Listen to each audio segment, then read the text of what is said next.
আসসালামু আলাইকুম রহমতুল্লাহ বারাকাতু। 6 শ্রেণীর বান্দাকে জান্নাত দেওয়া আল্লাহর দায়িত্ব। জান্নাত চিরস্থায়ী ভোগ বিলাসের স্থান। জান্নাতের বর্ণনা দিতে গিয়ে রাসূল সাল্লাল্লাহু আলাইহি সাল্লাম বলেন, মহান আল্লাহ বলেছেন, আমি আমার নেককার বান্দাদের জন্য এমন জিনিস তৈরি করে রেখেছি যা কোনো চোখ দেখেনি, কোনো কান শোনেনি এবং যার সম্পর্কে কোনো মানুষের মনে ধারণাও জন্মেনি। কেউ জানে না তাদের জন্য তাদের চোখ শীতলকারী কী জিনিস লুকানো আছে। বুখারী শরীফের হাদিস 3246। হাদিসের ঘোষণা অনুযায়ী কিছু বান্দাকে জান্নাত দেওয়ার জিম্মাদার হয়ে যান স্বয়ং আল্লাহ। আয়েশা রাদিয়াল্লাহু তাআলা আনহুমা থেকে বর্ণিত একটি দীর্ঘ হাদিসে রাসূলুল্লাহ সাল্লাল্লাহু আলাইহি সাল্লাম 6 ব্যক্তির কথা ঘোষণা করেছেন। ব্যাখ্যাসহ হাদিসটির বিবরণ তুলে ধরব ইনশাআল্লাহ। প্রিয় আখিরি নবীর উম্মত, ইসলাম সম্প্রসারণ ও প্রচারের লক্ষ্যে আমাদের চ্যানেলটি অবশ্যই সাবস্ক্রাইব করবেন। 1 নম্বর, ইসলাম প্রতিষ্ঠায় প্রাণ উৎসর্গকারী। ইসলাম আল্লাহ তাআলার মনোনীত ধর্ম। সব সমস্যার সমাধান রয়েছে ইসলামে। ইসলাম বিজিত ধর্ম হিসাবে থাকুক, এটাই একজন মুমিনের কামনা হওয়া উচিত। সর্বস্তরে ইসলামী অনুশাসন ও বিজয়ী আদর্শ হিসাবে ইসলামকে প্রতিষ্ঠার জন্য যারা প্রচেষ্টায় নিয়োজিত থাকেন এবং আল্লাহর সন্তুষ্টির উদ্দেশ্যে আন্দোলন ও সংগ্রামে সে পথে মৃত্যুবরণ করেন, তাহলে তাদের জন্য আছে জান্নাতের সুসংবাদ।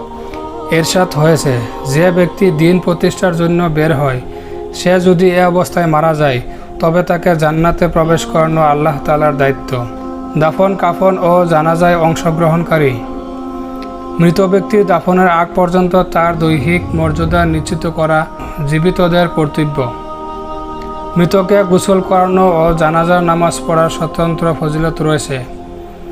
রাসূল সাল্লাল্লাহু আলাইহি সাল্লাম ওই হাদিসে ইরশাদ করেন, যে ব্যক্তি জানাজার সঙ্গে যায়, জানাজা ও দাফন কাজে শরিক হয়, সে এমন অবস্থায় মারা যায়, তাহলে তাকে জান্নাতে প্রবেশ করানো আল্লাহ তাআলার দায়িত্ব।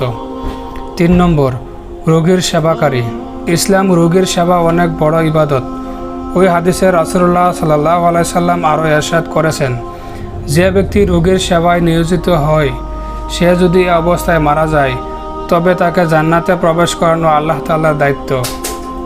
4 নম্বর, উত্তম রূপে ওযু করার পর মসজিদে গমনকারী ব্যক্তি। পবিত্রতা অর্জনের অন্যতম মাধ্যম হলো ওযু। একজন মুমিন যখন উত্তম রূপে ওযু করে, মহান হুকুম নামাজ আদায়ের জন্য মসজিদের দিকে গমন করে, তখন আল্লাহ তাআলা ওই বান্দার প্রতি অনেক খুশি হন। ওই হাদিসে রাসূল সাল্লাল্লাহু আলাইহি সাল্লাম বলেছেন, যে ব্যক্তি উত্তম রূপে ওযু করে নামাজের উদ্দেশ্যে গমন করে, সে যদি এ অবস্থায় মারা যায় তবে তাকে জান্নাতে প্রবেশ করানো আল্লাহ তাআলার দায়িত্ব। 5 নম্বর, আলেম ও নীতিবান শাসককে সম্মান করা ব্যক্তি। উলামায়ে কেরাম ও নীতিবান শাসকরা দেশ ও ধর্মের অনেক বড় সম্পদ। ইসলামে নীতিবান শাসক ও আলেমদের সম্মান করতে আদেশ করা হয়েছে। তাদের অসম্মান ও হেয় প্রতিপন্ন করা কিংবা তাদের বিরুদ্ধাচরণ করা গুরুতর পাপ ও অন্যায়। তাদের সম্মান করার বিশেষ ফজিলত ওই হাদিসে ঘোষিত হয়েছে। রাসূলুল্লাহ সাল্লাল্লাহু আলাইহি সাল্লাম বলেছেন, যদি কোনো ব্যক্তি নীতিবান শাসক ও আলেমকে শ্রদ্ধা প্রদর্শন করে, সম্মান দেখাতে আসে, সে যদি এ অবস্থায় মারা যায় তবে তাকে জান্নাতে প্রবেশ করানো আল্লাহর দায়িত্ব। 6 নম্বর, গীবত, রাগারাগি না করা ব্যক্তি। রাগ, ক্ষোভ, পরনিন্দা ও প্রতিশোধ স্পৃহা মন্দ মানুষের স্বভাব।